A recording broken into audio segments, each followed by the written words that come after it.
नमस्कार दोस्तों, मैं दीपा चौधरी एक बार फिर से आपका अपने प्लेटफॉर्म कॉम्पिटिटिव हिंदी क्लासेज में बहुत बहुत स्वागत करती हूँ।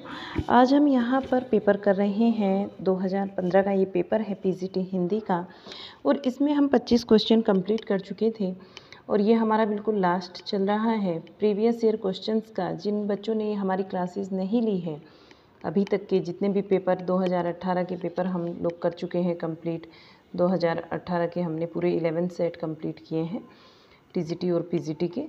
2021 के भी हमारे सारे कंप्लीट हो गए हैं, पूरे 11 सेट कंप्लीट हुए हैं। यहाँ पर भी हमारे 2021 के टीजीटी और पीजीटी के 11 सेट कंप्लीट हुए हैं, 2014 के हो चुके हैं और अब ये 15 के चले हुए हैं। 2 ही पेपर हैं इसमें, लेकिन हम इसको व्याख्या सहित कर रहे हैं तो कुछ पार्ट्स में इसको डिवाइड करके करेंगे। और हम इस वाले पेपर में 25 क्वेश्चन तक कंप्लीट कर चुके थे। आज का जो हमारा क्वेश्चन होगा वो क्वेश्चन नंबर आपका 26 से स्टार्टिंग होगी। ये वाली क्लासेज अगर आप लेना चाहते हैं तो हमारे चैनल पर DSSB TGT PGT previous year questions के नाम से प्लेलिस्ट बनी हुई है, वहाँ से आप ले सकते हैं। जाकर सीक्वेंस में आपको सारी क्लासेज मिलेंगी। और चैनल पर अगर आप नए हैं तो चैनल को सब्सक्राइब कर लीजिए ताकि इस तरह की क्लासेस आपको डेली मिलती रहें। तो चलिए चलते हैं आज की क्लास में। ये हमारा पार्ट 2 होगा 2015 के पेपर का। 15 का ये जो पेपर है ये 26 जून को पेपर हुआ था और इसका ये हमारा पार्ट 2 होगा। टायर 2 का पेपर है पीजीटी हिंदी का। तो चलिए क्लास को करते हैं शुरू। रसोह वै सह किस ग्रंथ में कहा गया है? ये आपको तैत्तिरीय उपनिषद में कहा गया है। तैत्तिरीय उपनिषद यहाँ राइट आंसर होगा।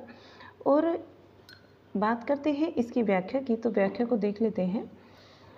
रसोह वै सह तैत्तिरीय उपनिषद में कहा गया है। भरत मुनि ने नाट्यशास्त्र में क्या लिखा है? विभावा अनुभाव व्याभिचारी संयोग दृश्य निष्पत्ति। काव्य आदर्श की बात करते हैं तो ये दंडी का ग्रंथ है और इन्होंने इसमें मुख्यतः अलंकारों का चित्रण किया है। बात करते हैं ध्वन्यालोक की, तो ध्वन्यालोक जो है वो आनंदवर्धन का ग्रंथ है और इन्होंने ध्वनि संप्रदाय का प्रवर्तन किया है। क्वेश्चन 27, रस की अनुभूति करने में अभिधा शक्ति प्रधान होती है, ऐसा मत है। ऐसा जो मत है ये भट्टनायक का है। राइट आंसर यहाँ पर भट्टनायक होगा। भट्टनायक का मत है कि रस की अनुभूति करने में अभिधा शक्ति प्रधान होती है। भट्टनायक अभिधावादी आचार्य माने जाते हैं। भट्टनायक ने भृतमुनि के रस सूत्र में आए संयोग और निष्पत्ति की व्याख्या की है। इनका सिद्धांत भुक्ति या फिर भोग कहलाया है और इनके दार्शनिक मत सांख्य दर्शन है। इनका जो दार्शनिक मत है वो सांख्य दर्शन है। भट्टनायक भृतमुनि का जो रस सूत्र था इसमें संयोग और निष्पत्ति की व्याख्या हो जाती है। यहाँ तक की बात ध्यान में रखेंगे। और फिर एक सिद्धांत आता है इनका, सिद्धांत भुक्ति या फिर भोगवाद का सिद्धांत कहलाता है। सिद्धांत भुक्ति भी बोलते हैं उसको, या भोगवाद का सिद्धांत के नाम से भी जाना जाता है। इनका जो दार्शनिक मत है ये आपका सांख्य दर्शन था। वामन रीति संप्रदाय के प्रवर्तक थे। वामन को याद रखेंगे। वामन किसके हैं? मैचिंग में ये चीज़ें आ जाती हैं। ये रीति संप्रदाय के प्रवर्तक हैं। और काव्य अलंकार सूत्र इनका जो है प्रमुख ग्रंथ है वामन का। आगे चलते हैं, क्वेश्चन देखिए नेक्स्ट। क्वेश्चन आपका बनेगा 28। यहाँ इसकी कुछ और बात इसमें कही गई है इसी क्वेश्चन से संबंधित, तो इसको भी देख लीजिए। भामह अलंकारवादी आचार्य हैं तथा काव्य अलंकार इनका प्रमुख ग्रंथ है। अभिनव गुप्त ने भृतमुनि के रस सूत्र की व्याख्या अभिव्यक्तिवाद सिद्धांत के रूप में की है। इन्होंने भृतमुनि के नाट्यशास्त्र की टीका अभिनव भारती के नाम से की है। क्वेश्चन 28, साधारणीकरण अवलंबनत्व धर्म का होता है और किसने कहा है? देखिएगा ये किसने कहा है? ये आचार्य रामचंद्र शुक्ल का कथन है कि साधारणीकरण अवलंबनत्व धर्म का होता है। ये किसका है? आचार्य रामचंद्र शुक्ल जी का है यह कथन। इसकी व्याख्या को देख लेते हैं। यह कथन शुक्ल जी का है। डॉक्टर नगेंद्र के अनुसार कवि की अनुभूति है इसका साधारणीकरण होता है। श्याम सुंदर दास के अनुसार सहृदय के चित्त का साधारणीकरण होता है और साधारणीकरण की अवधारणा सर्वप्रथम भट्टनायक ने प्रस्तुत की है। ये काव्य की 3 क्रियाएं मानते हैं। काव्य की क्या मानते हैं? 3 क्रियाएं मानते हैं। अभिधा, ये काव्यार्थ की प्रति होती है, और भावक जो भावत्व होता है ये साधारणीकरण की होती है। भोजकत्व जो है वो रसबोध की होती है। भोजक ये किसकी होती है? भोजकत्व ये रसबोध की होती है। क्वेश्चन देखते हैं नेक्स्ट 29। नाट्यशास्त्र के किस अध्याय में रस है? नाट्यशास्त्र के किस अध्याय में रस क्या है पर चर्चा की गई है? रस क्या है? तो ये जो चर्चा की गई है ये 6ठे अध्याय में की गई है। नाट्यशास्त्र के 6ठे अध्याय में रस क्या है इस बात पर चर्चा की गई है। और भरत मुनि, नाट्यशास्त्र किसका ग्रंथ है? भरत मुनि जी का ग्रंथ है। ये तो पहले भी आ चुका है। और इसमें 36 अध्यायों में भरत मुनि ने रंगमंच, अभिनेता, रस और दर्शक आदि तथ्यों का विवेचन किया है। इसके पहले अध्याय में नाट्य उत्पत्ति और दूसरे अध्याय में क्या है? पहले अध्याय में नाट्य उत्पत्ति है और दूसरे अध्याय में मंडप विधान। तीसरे और चौथे 5वें अध्याय में नाट्य आरंभ की पूर्व क्रिया, जो पूर्व की प्रक्रिया है, इनका वर्णन किया गया है। 6ठे और 7वें अध्याय में रसों और भावों का वर्णन किया गया है। रसों और भावों का वर्णन 6ठे और 7वें अध्याय में किया गया है। क्वेश्चन 30 को देखिएगा। क्वेश्चन आपका बनता है 30, देख लीजिए इसको। किस समीक्षक ने लोलट के रस निष्पत्ति सिद्धांत संबंधी मत को मीमांसा दर्शन पर आधारित या फिर भट्टनायक की रस व्याख्या को सांख्य दर्शन से जोड़ना गलत माना है? तो ये किसने माना है? राइट आंसर जो बनेगा आपका नगेंद्र बनेगा। यहाँ राइट आंसर नगेंद्र बनेगा। देखिएगा, डॉक्टर नगेंद्र ने भट्टलोलट के रस निष्पत्ति सिद्धांत संबंधी मत को मीमांसा दर्शन पर आधारित या फिर भट्टनायक की रस व्याख्या को सांख्य दर्शन से जोड़ना गलत माना है। भरत मुनि का जो रस सूत्र के व्याख्याकार हैं, भरत मुनि के रस सूत्र के व्याख्याकार, ये आपको आगे दिखते हैं। इसमें कौन कौन से हैं देख लेते हैं। यहाँ देखिएगा, रस सूत्र के व्याख्याकार कौन है आप देखिएगा। यहाँ आपको आचार्य दिए गए हैं नीचे, और सिद्धांत दिए गए हैं तथा दार्शनिक मत भी दिए गए हैं। और यहाँ देखिए, भट्टलोलट जो है ये उत्पत्तिवाद या फिर आरोपवाद दिए गया है। इनका जो सिद्धांत था उत्पत्तिवाद या आरोपवाद सिद्धांत के आचार्य भट्टलोलट है, और इनका दार्शनिक मत मीमांसा दर्शन है। शंकुक आचार्य जो हैं ये अनुमतिवाद सिद्धांत के प्रतिपादक हैं तथा न्याय दर्शन है इनका। भट्टनायक की बात करते हैं तो भुक्तिवाद या फिर भोगवाद सांख्य दर्शन इनका है, और ये भुक्तिवाद तथा भोगवाद इनका सिद्धांत है। अभिनव गुप्त आचार्य अभिनव गुप्त की बात करते हैं तो इनका जो सिद्धांत है अभिव्यक्तिवाद है, और दार्शनिक मत जो है इनका वो शैव दर्शन है। क्वेश्चन नेक्स्ट देखिएगा 31।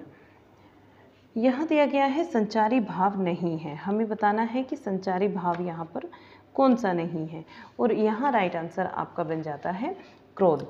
क्रोध जो है ये संचारी भाव नहीं है। राइट आंसर क्या होगा? क्रोध। क्रोध क्या होता है? क्रोध रौद्र रस का स्थायी भाव होता है, ना कि संचारी भाव। देखिए इसकी व्याख्या को। क्रोध संचारी भाव नहीं है, अपितु क्रोध जो है वो रौद्र रस का स्थायी भाव है, जबकि निर्वेद ये हर्ष और विषाद ये संचारी भाव है। आचार्य रामचंद्र शुक्ल जी ने 33 संचारी भाव माने हैं, जो कि इस प्रकार है: गर्व, औत्सुक्य, हर्ष, आशा, मद, संतोष, चपलता, मृदुलता, धैर्य, लज्जा, असूया, अमर्ष, अवहिता, त्रास, विषाद, शंका, चिंता, नैराश्य, उग्रता, मोह, अलसता, उन्माद, असंतोष और ग्लानि, अपस्मार, मरण, व्याधि, आवेग, स्मरण, विस्मृति, दैन्य और जड़ता, स्वपन, चित्त की चंचलता, वितर्क, मति, शर्म, निद्रा और बोध। Next question 32। देखिए, अगर कोई क्वेश्चन या आपको करते वक्त ऐसा लगता है कि भाई समय कम है आपके पास और स्पीड आपको मेरी थोड़ी भी स्लो लगती है तो आप स्पीड को बढ़ाकर क्लास को देख लीजिए। ठीक है, आज 25 क्वेश्चन हम फिर से यहाँ पर करेंगे और 50 क्वेश्चन तक ये हमारी सीरीज होगी। चलिए देखते हैं। आचार्य कुंतक का समय माना जाता है, आचार्य कुंतक का समय जो है वो आपका 10वीं शताब्दी माना जाता है। आचार्य कुंतक का समय 10वीं शताब्दी का उत्तरार्ध माना जाता है और इन्हें वक्रोक्ति संप्रदाय का प्रवर्तक माना गया है।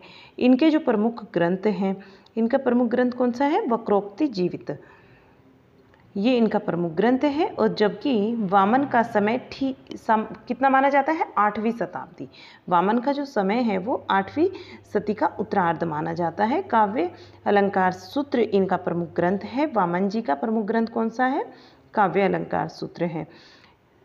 दंडी का समय 7वीं शताब्दी माना जाता है और आनंद वर्धन का समय जो है वो 9वीं शताब्दी माना जाता है। क्वेश्चन देखिए 33। रस यदि काव्य की आत्मा है तो ध्वनि काव्य शरीर को बल देने वाली प्राणदायिनी शक्ति है। यह कथन किसका है? ये जो कथन है आचार्य रामचंद्र शुक्ल जी का है। रस आदि काव्य की आत्मा है तो ध्वनि काव्य शरीर को बल देने वाली प्राणदायिनी शक्ति का आवश्यक है। और ध्वनि के संबंध में यह कथन किसका है? आचार्य का है, रामचंद्र शुक्ल जी का है। ध्वनि के संबंध में ये जो कथन कहा गया है कि रस यदि काव्य की आत्मा है और ध्वनि क्या है? काव्य शरीर को बल देने वाली प्राणदायिनी शक्ति है, प्राण देने वाली प्राण शक्ति आवश्यक है। तो ध्वनि के संबंध में ये कथन शुक्ल जी का है, इसको आप बहुत अच्छे से याद रखेंगे। क्वेश्चन 34। आचार्य मम्मट ने अपने पूर्वाचार्यों के मतों का संग्रह करके काव्य दोषों की संख्या बतलाई है। काव्य दोषों की जो संख्या है यहाँ पर ये 65 है। देखिएगा, इसकी व्याख्या को देख लीजिए। मम्मट ने अपने पूर्वाचार्यों के मतों का संग्रह करके काव्य दोषों की संख्या कितनी बताई है? काव्य दोषों की इन्होंने संख्या मानी है यहाँ पर 67। आचार्य मम्मट के अनुसार दोष देख लेते हैं। दोष और इनकी संख्या, पद की बात करते हैं तो 16 और पदांश की बात करते हैं, पदांश यानी कि शब्द दोष की, तो वे 22 हैं। अर्थ की बात करते हैं तो 23 है और रस की बात करते हैं तो कितने होंगे? 15। अब एक नोट है, इसको आप देख लीजिए, क्योंकि ऊपर जो मैंने आपको बताया कि 65 है, फिर आपको मैंने 76 बताया तो आप कन्फ्यूज हो गए होंगे। ठीक है, तो इस वजह से आप यहाँ पर देख लीजिए, आयोग के द्वारा दिए गए विकल्पों में 76 के करीब 65 था, अतः इसका जो सही उत्तर माना गया है वो यही है। ठीक है, ये 76 के करीब कौन सा उत्तर था? यहाँ पर 65, इसलिए माना गया उसको, इसे ही उत्तर माना गया है। कि दंडी ने 10, वामन ने 20 और विश्वनाथ ने 70 तथा आचार्य भृत यानी आचार्य भृत मुनि ने 10 काव्य दोष माने हैं। यहाँ तक की बातें क्लियर होती हैं। वो उसके लगभग में था, पास में था, तो इसलिए 65 को मान लिया गया। वैसे कितने? 76। क्वेश्चन 35 देखिए। प्रतिभा के दो भेद भावयत्री और भावयत्री प्रतिभा तथा कार्यत्री प्रतिभा किसने माने हैं? किसने माने हैं ये प्रतिभा के दो भेद? तो ये राजशेखर ने माने हैं। प्रतिभा के दो भेद राजशेखर जी मानते हैं। ये कहते हैं कि प्रतिभा के दो भेद भावयत्री प्रतिभा तथा कार्यत्री प्रतिभा राजशेखर ने किया है। राजशेखर ने स्मृतिमती और प्रज्ञा जो बुद्धि है, स्मृतिमती और प्रज्ञा बुद्धि, इसके क्या माने हैं? 3 भेद माने हैं। इसके 3 भेद इन्होंने माने। यहाँ पर देखिएगा, राजशेखर ने सहसा आहार्य और औपदेशिकी प्रतिभा के आधार पर कवियों की क्रमशः 3 कोटि सारस्वत और अभ्यासिक तथा औपदेशिक का निर्धारण किया है। पंडित राज जगन्नाथ ने प्रतिभा को एक मात्र काव्य हेतु माना है। काव्य मीमांसा राजशेखर का, ध्वन्यालोक आनंदवर्धन का और रस गंगाधर जगन्नाथ का एवं काव्य प्रकाश मम्मट का प्रमुख ग्रंथ है। क्वेश्चन देखिए 36। काव्य हेतु को वामन ने क्या कहा है? काव्य हेतु को वामन ने क्या कहा है? यहाँ पर देखिए, काव्य हेतु को वामन ने काव्यांग कहा है। लोको विद्या प्रकीर्णस्य काव्यांगिनी कहते हुए वामन ने काव्य हेतु के बदले काव्यांग काव्य का प्रयोग किया है और इन्होंने लोक विधा का प्रकीर्णन, लोक विधा का क्या, लोक विधा और प्रकीर्णन को काव्य हेतु माना है। इन्होंने लोक विधा को और प्रकीर्णन को काव्य हेतु माना है। भट्टोदात ने प्रतिभा को नवनवो उन्मेषशालिनी प्रज्ञा कहा है और अभिनव गुप्त ने अपूर्व वस्तु निर्माण क्षमा प्रज्ञा कहा है। यहाँ तक की चीज़ें क्लियर होती हैं। क्वेश्चन 67, अभिनव गुप्त ने रसों की संख्या को कितना माना है? रसों की बात करते हैं तो इन्होंने 9 मानी है रसों की संख्या। अभिनव गुप्त ने 9 रसों की संख्या मानी है। इन्होंने शांत रस को 9वें रस के रूप में स्थापित किया है। ये चीज़ें मैंने पहले आपको पढ़ाई हैं जब हम 18 का पेपर कर रहे थे तब। भरत मुनि ने 9 रसों की संख्या मानी है और दंडी ने मानी है 8। दंडी ने 8 रस माने हैं, भरत मुनि ने 9 माने हैं और 9वां रस अभिनव गुप्त ने शांत रस को माना है। प्रमुख रस व उनके स्थायी भाव आपको यहाँ दिए गए हैं, देख लीजिए। रस है इधर और इधर आपके स्थायी भाव।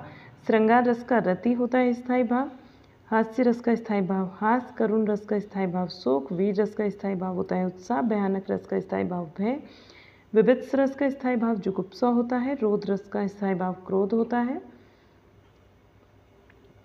अद्भुत रस का स्थायी भाव जो है वो विस्मय होता है और शांत रस का स्थायी भाव निर्वेद होता है। क्वेश्चन 38 को देखिए। जयदेव ने किस आचार्य के काव्यलक्षण का उपहास करते हुए कहा कि जो सुधि काव्य को अनअलंकृत माना है, जो सुधि काव्य को अनअलंकृत माना है वह अग्नि को शीतल क्यों नहीं मानता? तो यहाँ आपका राइट आंसर बनता है आचार्य आनंदवर्धन। क्या बनता है? आचार्य आनंदवर्धन। आनंदवर्धन ने काव्य के लक्षण का उपहास करते हुए क्या कहा है? जो सुधि काव्य को अनअलंकृत मानता है और वह अग्नि को शीतल क्यों नहीं मानता, ये कहा है उन्होंने। क्वेश्चन देखिए 39, मैं सुकुमारी नाथ बनूं जोगू तुम ही उचित तप मोह कह भोगू। उचित तप मोह कह भोगू में कौन सा अलंकार है? इसमें हमें अलंकार बताना है कि इसमें कौन सा अलंकार है। काकु वक्रोक्ति यहाँ पर राइट आंसर बनेगा, काकु वक्रोक्ति है इसमें। देखिए, जिस शब्द से कहने वाले व्यक्ति के कथन का अभिप्रेत अर्थ ग्रहण न कर श्रोता अन्य ही कल्पित या फिर चमत्कारपूर्ण अर्थ को लगा लेता है, उसका उत्तर दे, अन्य अर्थ को लगाए और उसका उत्तर दे, तो उसे क्या बोलते हैं? वक्रोक्ति अलंकार बोलते हैं। उसे क्या बोलते हैं? वक्रोक्ति अलंकार बोलते हैं। फिर क्वेश्चन 40, अर्थालंकार नहीं है। अर्थालंकार की बात करते हैं तो अर्थालंकार वक्रोक्ति नहीं, इसमें वक्रोक्ति अर्थालंकार नहीं है। जबकि रूपक आपका उपमा और संदेही, ये आपके कैसे अलंकार है? अर्थालंकार के अंतर्गत आते हैं। क्वेश्चन देखिएगा नेक्स्ट, अर्ध सम्मात्रिक छंद नहीं है। अर्ध सम्मात्रिक छंद की बात हो रही है तो चौपाई आपका अर्ध सम्मात्रिक छंद ये नहीं है। चौपाई एक सम्मात्रिक छंद है। कैसा छंद है चौपाई? सम्मात्रिक छंद है और इसके प्रत्येक चरण में कितनी मात्राएं होती हैं? 16 मात्राएं होती हैं। जबकि दोहा, सोरठा और बरवई ये अर्ध सम्मात्रिक छंद है। क्वेश्चन 42, काव्य गुणों को परिभाषित करते हुए काव्य शोभायाम कर्तारोह गुणः धर्मः गुणः, कर्तारोह धर्मः गुणः किसने कहा है? ये जो डेफिनेशन है आपकी वामन जी की है, ये परिभाषा वामन की है। काव्य गुणों को परिभाषित करते हुए आचार्य वामन ने काव्य शोभाए कर्तारोह धर्मः गुणः कहा है। आनंदवर्धन ने ध्वनि को काव्य की आत्मा माना है और यह ध्वनि संप्रदाय के प्रवर्तक है। ये किसके प्रवर्तक है? ध्वनि संप्रदाय के प्रवर्तक है। क्वेश्चन देखिए 43, आचार्य आनंदवर्धन का समय माना जाता है। आचार्य आनंदवर्धन जी का समय 9वीं शताब्दी माना जाता है। और आनंदवर्धन ने ध्वन्यालोक नामक ग्रंथ की स्थापना की है। ध्वन्यालोक नामक जो एक ग्रंथ है इनका, आनंदवर्धन जी का, इसकी रचना की है इन्होंने। क्वेश्चन 44, काव्य की परिभाषा देते हुए रमणीयार्थ प्रतिपादकः शब्दः काव्यम किसने कहा है? ये कहा है पंडित राज जगन्नाथ, इन्होंने ये कहा है पंडित राज जगन्नाथ ने। और इसकी हम देखते हैं इसकी व्याख्या को। काव्य की परिभाषा देते हुए रमणीयार्थ प्रतिपादकः शब्द काव्यम पंडित राज जगन्नाथ ने ये कहा है। प्रमुख विद्वानों के द्वारा काव्य की परिभाषा इस प्रकार दी गई है। आचार्य भामा की जो परिभाषा है ये कल भी की थी हमने, कल वाली क्लास में। शब्दार्थों सहितो काव्यम, विश्वनाथ की परिभाषा है वाक्यम रसात्मकम काव्यम। और मम्मट की कौन सी है? तद दोषो शब्दार्थो सगुणा अवलंकृति पुनः कपि। दंडी ने क्या कहा है? शरीरम तव दृष्टार्थ वयावाचिनः पदावली। ये है आपकी दंडी की परिभाषा। इनको नोट भी कर सकते हैं किसी एक पेपर पर, जिससे कि एग्जाम टाइम में हम इनका रिवाइज कर सकें। चलिए यहाँ देखिए क्वेश्चन 45, हिंदी वक्रोक्ति जीवितम में के रचनाकार कौन है? इसके रचनाकार हैं बलदेव उपाध्याय। क्वेश्चन 46, आनंदवर्धन ने रीति के स्थान पर किस शब्द का प्रयोग किया है? आनंदवर्धन ने रीति के स्थान पर कौन से शब्द का प्रयोग किया है? तो संघटना का प्रयोग इन्होंने किया है। राइट आंसर यहाँ पर संघटना हो जाएगा। इसकी व्याख्या को देख लीजिए, ये रही।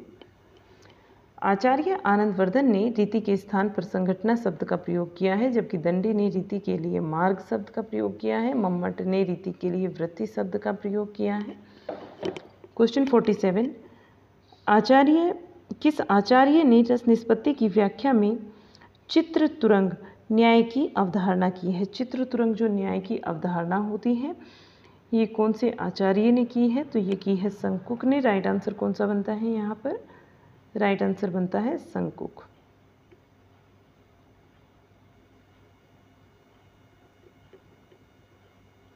आगे चलते हैं और आगे देखते हैं अगले क्वेश्चन को।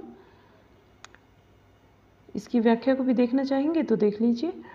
आचार्य शंकुक ने रस निष्पत्ति की व्याख्या में चित्र तुरंग न्याय की अवधारणा की है और शंकुक ने अनुमतिवाद सिद्धांत का प्रतिपादन किया है।